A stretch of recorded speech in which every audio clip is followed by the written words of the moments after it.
आज से 9 दिनों तक 9 अलग अलग देवियों की पूजा की जाएगी। शास्त्रों के अनुसार नवरात्रि के पहले दिन मां शैलपुत्री की पूजा की जाती है। शैलपुत्री माता को उमा, सती और हेमवती आदि नामों से भी जाना जाता है। मां शैलपुत्री का वाहन वृषभ है। माता के माथे पर चंद्रमा सुशोभित है और उन्हें सफेद रंग प्रिय है।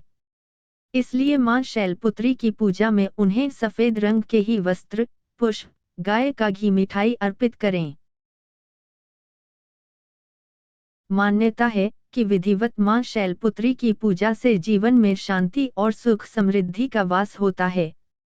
वहीं मां शैलपुत्री के पूजन के पश्चात मंत्र जाप, आरती और कथा पढ़ना भी जरूरी माना गया है। नवरात्रि के पहले दिन पूजन के बाद अवश्य पढ़ें मां शैलपुत्री की ये कथा।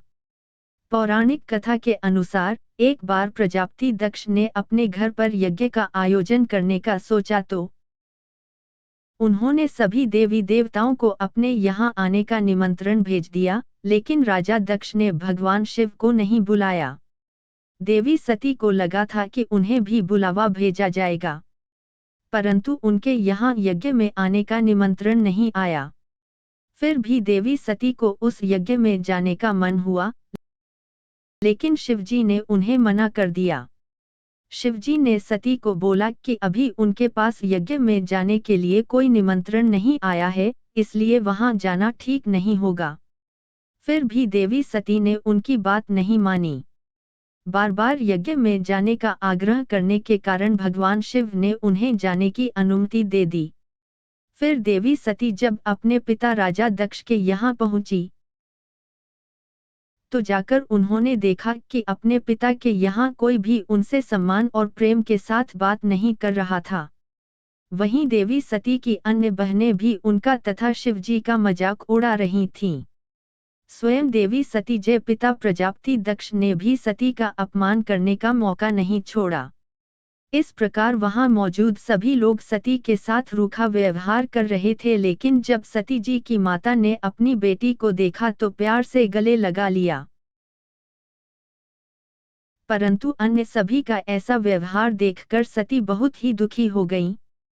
तब अपना और अपने पति शिवजी का अपमान उनसे सहन न हुआ। इसके बाद इस अपमान से अत्यंत दुखी होकर सती ने उसी समय वहां यज्ञ की अग्नि में कूदकर स्वयं के प्राण त्याग दिए। जैसे ही भगवान भोलेनाथ को इस बात की जानकारी हुई तो वे भी बहुत दुखी हो गए। इसके बाद दुखी भगवान शिव क्रोध से आग बबूला होते हुए राजा दक्ष के यहाँ गए और तुरंत यज्ञ को ध्वस्त कर दिया। यही सती अगले जन्म में शैलराज हिमालय की पुत्री के रूप में जन्मी और शैलपुत्री कहलाई। पार्वती और हेमवती भी इसी देवी के अन्य नाम हैं। शैलपुत्री का विवाह भी भगवान शंकर से हुआ। शैलपुत्री शिवजी की अर्धांगिनी बनी। इनका महत्व और शक्ति अनंत है।